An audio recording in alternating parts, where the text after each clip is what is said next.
कोई शाम के 5 बजे होंगे। आसपास लोग मौजूद थे, सब अपने अपने मशागिल में लगे हुए थे। अचानक अकब में एक साया सा महसूस हुआ। पलट के भी नहीं पाया था कि जहन में धमाका सा हुआ। एक आवाज सुनाई दी। कुछ समझ में नहीं आया था कि दूसरा धमाका हुआ। कोई शह दूसरी जहन पे लगी थी। एकदम शोर मचा, कुछ लोग दौड़े। मैं बादल नखवास्ता उठ खड़ा हुआ। तब मैंने उसे देखा। नौजवान आदमी था, हाथ में चीरी हुई लकड़ी का बड़ा सा कुंदा था, आंखों में खून उतरा हुआ था। उसने तीसरी बार उसी कंधे से मेरे सर का निशाना बनाया। इससे पहले भी शायद उसने 2 बार मुझ पर लकड़ी से भरपूर वार किया था, मगर अल्लाह को बचाना मकसूद था। दोनों वार खाली गए थे। तीसरा वार उन लोगों ने रोक लिया जो मेरी मदद को पहुंचे थे। एक आवाज उभरी, अबे पीछे से वार करता है बुज़दिल की औलाद, ये लकड़ी फेंक दे भूतनी के, नहीं तो कैंची लगा के गुच्ची उतार दूंगा, जिंदगी भर गर्दन सीधी नहीं कर सकेगा। अबे कमाल पहलवान की कैंची है, अरे गहरे की नहीं। आवाज भी पहचान ली थी, सूरत भी। कमालुद्दीन पहलवान खुर्जे वाले थे, मुझे खाना खिला चुके थे। मगर ये नौजवान कौन है? मैंने कमालुद्दीन पहलवान के शिकंजे में फंसे नौजवान को देखा। ये शक्ल, ये सूरत जानी पहचानी थी। इसे कहीं देखा था। कहां? कमाल पहलवान ने नौजवान को झटका देकर छोड़ दिया। वो औंधे मुंह गिरा था और उसके बाद सीधा नहीं हुआ था। जान होती नहीं ससुरों में और खून खराबा करने निकल पड़ते हैं। फिर कमाल पहलवान ने मुझे देखते हुए कहा, मियां साहब तुमसे क्या दुश्मनी होगी इसकी, तुम तो बड़े अल्लाह वाले हो। अल्लाह जाने, मैंने आहिस्ता से कहा। अम्मा देखो चमन मियां, क्या हो गया? ऐसे मन का तो नहीं टूट गया कहीं? पहलवान ने कहा। वो साहब आगे बढ़कर औंधे पड़े हुए नौजवान को सीधा करने लगे, मगर बिजली सी चमक गई। नौजवान सीधा होते ही उछला और उठकर बुरी तरह भागा। पकड़ू चमन मियां चीखे, मगर मैंने उनका रास्ता रोक लिया। जाने दीजिए, भाग गया, भाग जाने दीजिए। हाँ छोड़ो चमन मियां, मगर झगड़ा क्या था मियां साहब? अर्ज किया ना, अल्लाह जानता है, तुम्हें नहीं मालूम? नहीं। अजीब बात है, हालांकि लकड़ी उसने ऐसी ताक कर मारी थी कि अगर पड़ जाती कहीं पर तो कतर गए थे, कसम अल्लाह की। कमाल है, लोग अल्लाह वालों को भी नहीं छोड़ते। जमा होने वाले मुंतशिर हो गए, मगर मेरा जहन बुरी तरह उलझ गया। वो रात याद आई जब मुझ पर खंजर का हमला हुआ था। क्या उस रात भी हमलावर यही नौजवान था? मुझ पर वो हमला भी जानलेवा था। अगर गंगा दर्जी शोर ना मचाते तो सोते में दूसरा वार जरूर कारगर होता, और उस वक्त भी उसने अपनी दानिश में कोई कसर नहीं छोड़ी थी। क्यों उसकी आंखों में नफरत थी, जैसे वो मुझे हर कीमत पर खत्म कर देना चाहता हो। और उसका चेहरा, वो चेहरा देखा देखा क्यों लग रहा था? कहां देखा है मैंने इसे? कुछ याद नहीं आया। होगा, क्या कहा जा सकता है। जहन इस तरफ से हटा लिया। रात हो गई, हमलावर भाग गया था। वो फिर कोशिश करेगा। जिंदगी हुई तो फिर अल्लाह बचने के असबाब पैदा कर देगा। और अगर मौत इस तरह किसी के हाथों लिखी है तो क्या बुरी है। अलबत्ता खा पी कर लेटा तो जहन मुतदाद ख्यालात में उलझा हुआ था। इस नौजवान का चेहरा आंखों में अटक गया। अचानक कुछ मनाजिर उजागर हुए। ये कौन सी जगह है? गालिबन महावती का काली कुंड। महावती हाथ में खंजर लिए आगे बढ़ रही थी और काली के मुजस्मे के करीब कोई घुटनों में सर दिए बैठा था। फिर भूरिया चरण नजर आया। लंगड़ी पूर्णी सुसरी कचौंदी है नरी। अरे छोरा, होश ठिकाने आए तेरे, उठ खड़ा हो। ये अमावस की रात पैदा हुआ है और पागल है, मेरे पास से भागा हुआ है। इसे तलाश करते हुए यहां आ गए। दिमाग को इतने जोर का झटका लगा कि पूरा बदन हिल गया। एकदम उठकर बैठ गया। दिल सीना तोड़कर बाहर निकलने के लिए बेताब था। पहचान लिया था मैंने इसे, अच्छी तरह पहचान लिया था। वही नौजवान था जिसे मैंने काली के कुंड में महावती का कैदी देखा था और भूरिया चरण उसे वहां से ले गया था। वो यहां मौजूद है। सब कुछ समझ में आ गया। मैंने उठकर पागलों की तरह दौड़ना शुरू कर दिया। रुख मिजार की तरफ था। पैरों में किसी ताकतवर घोड़े जैसी कुव्वत आ गई थी और मैं कलांचे भर रहा था। मिजाज शरीफ के अकब में ताक बने हुए थे। मेरी निगाहों ने उन ताकों का तवाफ किया। तमाम ताक खाली थे। दिल में बहुत कुछ था। यहां आकर सुकून हुआ था। वक्त से पहले आ गया था। यकीनन वक्त से पहले आ गया था। सब कुछ समझ में आ गया था। रात गुजर गई, सुबह हो गई। अपनी जगह से ना हटा। शाम हो गई, भूखा प्यासा था, मगर फिक्र नहीं थी, आदत थी। मेरा ख्याल दुरुस्त निकला। मगरिब का वक्त था। मैंने इस जगह नमाज अदा की और फिर आखिरी रकत के बाद सलाम फेरा ही था कि मैंने उसे आते हुए देखा। सफेद रंग की मिलगजी चादर ओढ़े हुए था। शुबह की कोई गुंजाइश न थी। अक्सर ऐसे लोग मिजार पर आते थे, लेकिन मेरे दिल ने कहा कि इंतजार खत्म हो गया है, अमल का वक्त आ गया। इसका पूरा जिस्म चादर में ढका हुआ था, हाथ भी चादर के अंदर थे। मज़ार मुकद्दस के अकब में पहुंचकर उसने इधर उधर देखा। मैंने उससे अच्छी तरह पहचान लिया था। मैं अपनी जगह से उठ खड़ा हुआ। मैंने किसी भूखे ओकाब की मानंद पर तोड़ लिए और फिर जूं ही उसने अपना एक हाथ चादर से बाहर निकाला, मेरे हल्क से एक गजबनाक चीख निकल गई। मैं बर्ग की तरह उसके तरफ लपका। उसने मुझे पहचान लिया और फिर एकदम छलांग लगा दी। वो अपना अमल मुकम्मल नहीं कर सका। सामने की तरफ भागने के बजाय वो मजार के अकबी हिस्से की तरफ दौड़ा था। पीछे एक छोटा सा अहाता था। मज़ार बुलंदी पर बना हुआ था, इसलिए उस सिमत बुलंदी तक आने के लिए सीढ़ियां नहीं बनाई गई थी ताकि लोग उस तरफ से ना आ सकें। उसने गर्दन घुमाकर मुझे देखा, फिर उछलकर अहाते की दीवार पर चढ़ गया। पलक झपकते वो दूसरी तरफ ढलाई में कूद गया।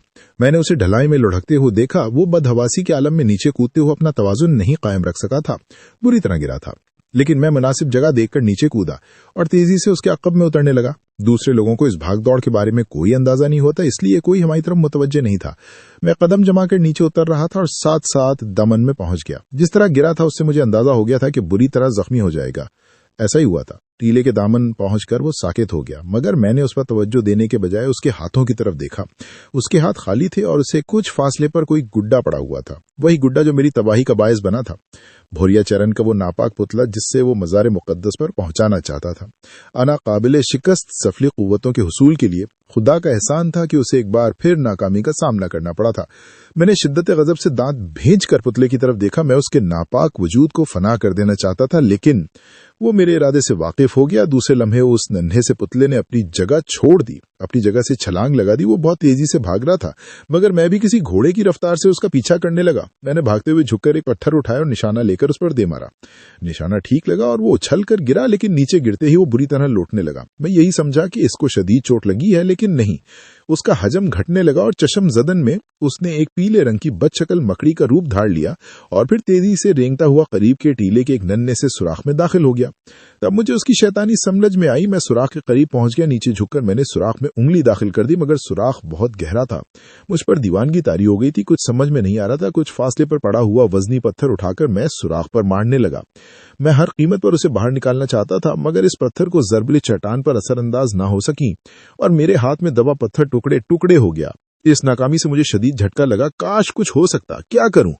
इस सुराख के करीब आग चला दूं? मगर कैसे? कोई चीज नहीं थी। तो इतना जरूर किया, मैंने टूटे पत्थरों के टुकड़े सुराख के मुंह पर रखकर उसे मजबूत से बंद कर दिया। कमबख्त शैतानी उलूम का माहिर है, न जाने कहां से कहां पहुंच गया होगा। वो तो सिर्फ मेरी पहुंच से निकलने के लिए उसने सुराख की पनाह हासिल की थी, वरना वो और भी बहुत कुछ कर सकता था। फिर मुझे उस शख्स का ख्याल आया जिसे उसने अपने नापाक इरादों की तकमील का जरिया बनाया था। वो जख्मी हो गया था। पलट कर निगाह दौड़ाई तो उसे वहीं साकित पाया। मैं पलटकर उसकी तरफ चल पड़ा और चंद लम्हात के बाद उसके करीब पहुंच गया। मैंने वहां बैठकर उसके जख्मों को देखा। नीचे गिरने की वजह से जगह जगह से बदन छिल गया था। कुछ पट्टियां फाड़कर मैंने उसके जख्मों पर बांध दी। अभी इस काम से फारिग भी नहीं हुआ था कि ऊपर से कुछ आवाजें सुनाई दी। शायद किसी ने इधर देख लिया था। क्या हो गया? बहुत सी आवाजें सुनाई दी। गिर पड़ा है? कैसे? गलती से इस तरफ आ गया था। मैं इसके सिवा और क्या कह सकता था? हड्डियां टूट गई हैं क्या? पता नहीं। हटो, मैं देखता हूं, एक शख्स ने कहा और लड़के के करीब बैठकर उसका बदन टटोलने लगा। फिर बोला, नहीं, हड्डी नहीं टूटी। तुम्हारा कौन है ये? भाई है, मैंने जवाब दिया। इधर कैसे आ गया?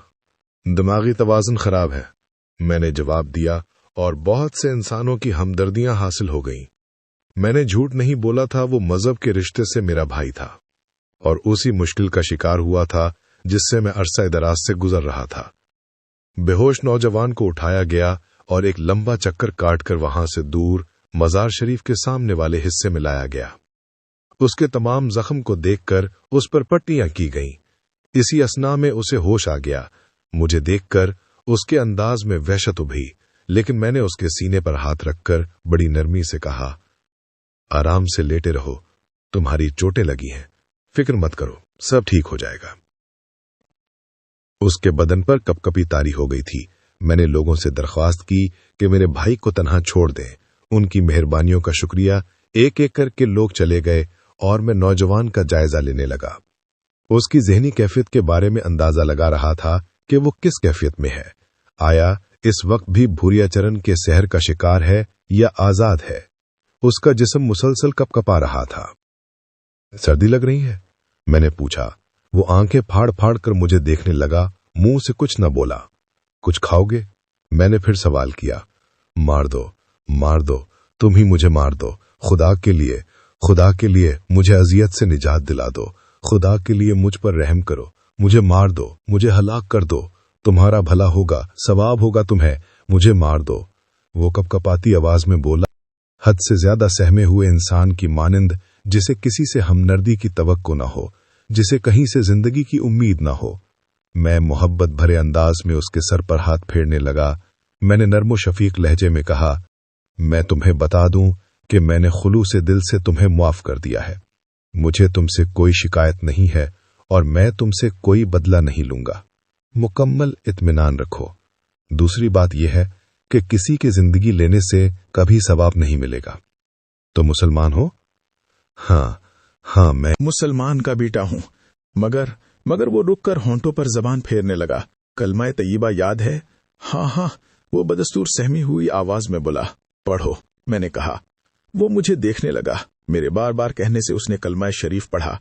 एक बार, दूसरी बार, फिर तीसरी बार मैंने उसे कलमा तय्यबा पढ़ाया और उसके सीने पर हाथ रखकर बोला, तुम अल्लाह रब्बुल इज्जत की पनाह में हो। दिल से खौफ निकाल दो। कोई तुम्हारा कुछ नहीं बिगाड़ सकता। क्या नाम है तुम्हारा? इकराम अहमद, उसने जवाब दिया। मेरा नाम मसूद अहमद है। तुम मेरे छोटे भाई की मानिंद हो। बिल्कुल परेशान न हो, खुद को संभालो। रात छा गई थी। जगह जगह रोशनी जल गई थी। जिस जगह मौजूद थे वहां भी रोशनी आ रही थी। उसने खुद को संभाला, फिर बोला, तुम तो मुझे माफ करोगे, लेकिन वो कुछ देर गुजरेगी और वो चारों तरफ से आ जाएंगी। वो मेरे जिस्म को नोचेंगी, मुझे काटेंगी। तुम खुद देख लेना, तुम्हें पता चल जाएगा। तुम अपनी आंखों से देख लेना, तुम्हें मेरी मजबूरी पता चल जाएगी। उसने सहमी हुई नजरें जमीन पर डाली और अचानक उठकर बैठ गया। उसके चेहरे से दोबारा शदीद खौफ नमूदार हो गया। देखो वो आ गई।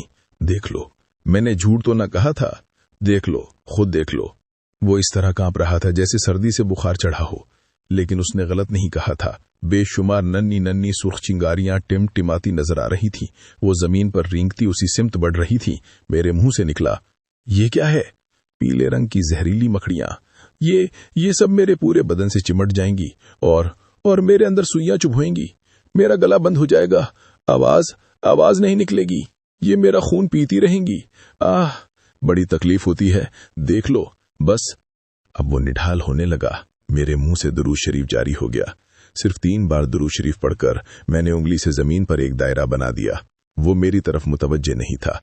फिर पथराई हुई आंखों से उन मकड़ियों को देख रहा था। अब वो तुम्हारे करीब नहीं आएंगी। वो देखो आ गई। तो आगे नहीं आएंगी इकराम। जहां तक वो पहुंची हैं वहां से आगे नहीं आएंगी।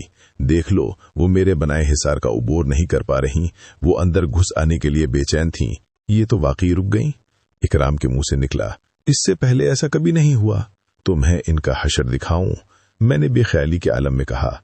फिर मेरे होंठ दायरे की शक्ल में सुकड़ गए और मेरे होंठों से हवा खारिज होने लगी। हालांकि होंठों से खारिज होने वाली हवा थी ही कितनी, लेकिन जहां हवा लगती थी वहां की मकड़ियां रुई की गालों की तरह उड़ गई थीं। मैंने रुख बदलकर फूंक मारी और मकड़ी की सफ़ें उखड़ गईं, भागने लगें और मैं मुसलसल उन पर फूंके मारता रहा। फिर किसी मकड़ी का निशान भी नहीं रह गया था। मेरे होंठों से दुरूद पाक जारी हो गया था। इसमें मेरी किसी सोची समझी कोशिश का दखल नहीं था। मेरी रहनुमाई हो रही थी। खुदा के फजल से मुझे जो कुछ करना होता था वो मुझसे खुद ब खुद सरजद हो जाता था। अगर ये होता तो मैं जख्मी होने के और खुद पर हमला करने वालों के बारे में जानने की कोशिश जरूर करता, और मुमकिन था कि मुझे इसके बारे में मालूम भी हो जाता, लेकिन मुझे इसकी इजाजत नहीं थी। मेरी अपनी जात का मामला था। जब वक्त आया तो सब कुछ मुनकशिफ हो गया। ये तो बड़ा एहसान है उस जाते बारी का। दिल को खुशी हुई। मसूद भाई, अकरम की सहमी हुई आवाज उभरी। मैं चौंक कर उसे देखने लगा। वो फिर खौफजदा हो गया। कहो, मैंने भारी लहजे में कहा। आपने मेरी मजबूरी पर यकीन कर लिया? वो किसी कदर खुश नजर आने लगा। हाँ, अगर ऐसा ना होता तो तुम्हारे साथ मेरा ये रवैया मुख्तलिफ होता। खुदा की कसम मसूद भाई, खुदा की कसम, मैं एक शैतान के ज़ेरे असर था। मैं ये सब कुछ नहीं करना चाहता, लेकिन वो सिसकी लेकर बोला, मैं जानता हूँ, मुझे मालूम है। मैंने इसे पहली बार नाकाम देखा है। ये शैतान मकड़ियां मेरी आंखों के सामने कई जिंदा इंसानों को पलक झपकते हड्डियों का पिंजर बना चुकी हैं। ये इसके इशारे पर अमल करती हैं। अगर वो इन्हें हुक्म देता है कि इंसानी गोश्त खा जाओ तो ये मकड़ियां इसे नोच कर खा जाती हैं। वो कहता है कि किसी का खून पी लो, तो मैंने अपनी आंखों से देखा मसूद भाई, इंसानी जिस्म में खून का एक कतरा बाकी नहीं रहता और ये सुर्ख हो जाती हैं। इनका हुजूम बढ़ जाता है। ये खून पीकर फूल जाती हैं। मैं इनसे जरा भी इनहराफ करता था तो ये मकड़ियां मेरे बदन में अपने डंक चुभोती थीं और कराहने लगा। अब हमारा कुछ नहीं बिगाड़ सकती। मैंने कहा, मैंने देख लिया है। मुझे अपनी पनाह में ले ले मसूद भाई। आप अल्लाह वाले हैं। खुदा के लिए मुझे अपनी पनाह में ले लें। इसने गिड़गिड़ाते हुए कहा, नहीं भाई, बुरी बात है, तौबा करो। अल्लाह के सिवा किसी चीज से पनाह ना मांगो, किसी को पनाह देने की कुव्वत नहीं है सिवाय अल्लाह के। मैं ठीक हो गया हूँ, मैं इससे बचना चाहता हूँ। अपने दिल से इसका खौफ बिल्कुल निकाल दो, अब वो तुम्हारा कुछ नहीं बिगाड़ सकेगा। आओ यहाँ से चलते हैं, आओ। मैंने इसे दिलासा दिया और फिर इसे साथ लेकर मजार से बहुत दूर निकल आया। इत्तेफाक से वहाँ पहुँच गए जहाँ गंगाधर जी की चोलदारी लगी हुई थी। वो जगह खाली थी, चंद निशान नजर आ रहे थे। मेरे कदम रुक गए और फिर मैं वहीं बैठ गया। मैंने इकराम को देखा, इसका चेहरा खौफ से सफेद हो रहा था। वो बोला, अब मैं क्या करूं मसूद भाई, यहीं आराम करो, आप सो जाएं। और अगर वो आ गया तो तू मुझे जिंदा नहीं छोड़ेगा। मैं तुम्हारे गिर्द हिसार बनाए देता हूं, इंशाअल्लाह तुम्हारा कुछ नहीं बिगड़ेगा। नमाज आती है तुम्हें? नमाज पढ़ा करो, हर बला तुमसे दूर रहेगी। ठहरो, पहले मैं तुम्हारे गिर्द हिसार मैंने दुरूद पाक का तहफ़्फ़ुज़ अपने और उसके लिए हासिल किया और भरपूर एतमाद के साथ हिसार में बैठ गया। मुझे खुशदिली से कुछ अपने बारे में बताओगे इकराम अहमद? आप हुक्म देंगे तो जरूर बताऊंगा। हुक्म नहीं, अगर तुम्हारा दिल चाहता है, वरना कोई मजबूरी नहीं है। मेरा दिल चाहता है क्योंकि मैंने उसके तिलस्म में गिरफ्तार होकर 2 बार आपकी जान लेने की कोशिश की है। मैंने तुम्हें बेगुनाह करार दिया है, शुक्रिया। अपना नाम बता चुका हूं। मैं और मेरी बहन ने बचपन ही से दुख उठाए हैं। बड़ी अनोखी कहानी है मेरी। मैं बस्ती जोनापुरी का रहने वाला हूं। मेरे वालिद निजाम अहमद मरहूम एक मस्जिद के पेश इमाम थे। अपने उसूलों में बहुत सख्त थे। फिर घर वालों के साथ भी उनका यही सलूक था। होली के मौके पर किसी हिंदू ने उन पर रंग फेंक दिया। उन्होंने इतना मारा कि वो मर गया। वालिद साहब गिरफ्तार हो गए और उन्हें मौत की सजा हो गई। उनकी मौत के बाद हम बेसहारा हो गए। हमारे जीने का कोई सहारा न रहा। माँ वालिद साहब की गिरफ्तारी के बाद ही बीमार रहने लगी थी। फाका कशी और बेकसी की जिंदगी गुजरने लगी और हम बस्ती के हिंदू की नफरत का अलग शिकार थे। रिश्ते की मामू बरसंडा में रहते थे। मजबूर होकर बरसंडा चले गए। फिर मामू खुद गरीब आदमी थे, बाल बच्चों वाले थे। हमारे साथ मेहरबानी से पेश आए मगर हमारे लिए कुछ न कर सके। माँ का इंतकाल हो गया। कुछ अरसे के बाद मामू भी मर गए और मैं मेहनत मजदूरी करके अपनी बहन का पेट भरने लगा। बरसंडा मामू की वजह से आया था, न वो रहे न माँ। चुनाचे मैं बहन को लेकर जोनापुरी वापस आ गया। यहाँ जिंदगी कुछ पहले से बेहतर गुजरने लगी मगर बहन का ख्याल दिल में चुटकियां लेता रहता था। बहुत मेरी जिम्मेदारी थी और उसके मुस्तकबिल के लिए परेशान था मगर कुछ नहीं बन पा रहा था। वक्त गुजरता रहा। जहां नौकरी करता था वहां कुछ दोस्त भी बन गए जो जुआ और सट्टा खेलते थे। उन्होंने मुझे भी सट्टा खेलने की लात लगा दी और मैं बाकायदा सट्टा खेलने लगा। कभी थोड़ा बहुत जीत भी जाता मगर इससे सट्टे के बाद मैं सब बराबर हो जाता। दीवान लाल मेरा दोस्त था जो सट्टे के नंबर मालूम करने के लिए जंतर मंतर करता रहता था। जोगियों, सन्यासियों और संतों के फेर में पड़ा रहता था। एक दिन शमशान घाट पर एक साधु धूनी रमाए नजर आया। बड़ा बदशक्ल आदमी था। दीवान लाल वहां जाकर बैठ गया। साधु महाराज की आंखें बंद थीं और वो कोई मंत्र पढ़ रहे थे। थोड़े ही फासले पर एक नई जली हुई चिता मौजूद थी जिसमें बहुत सी इंसानी हड्डियां नजर आ रही थीं। साधु कुछ देर तक जंतर पढ़ते रहे। फिर उन्होंने बंद मुट्ठी खोली और चिता की तरफ हाथ बढ़ा दिया। हमने देखा कि जला हुआ मुर्दा जिसकी हड्डियां बिखरी हुई थीं अपनी हड्डी समेटकर उठने लगा और चिता से निकलकर साधु महाराज के सामने पहुंच गया। दीवान लाल तो दहशत से चीख मारकर भाग गया था लेकिन मेरे हवास छल हो गए थे। मैं वहां से भागने की कोशिश में कामयाब ना हो सका और वहीं खड़ा थर थर कांपने लगा।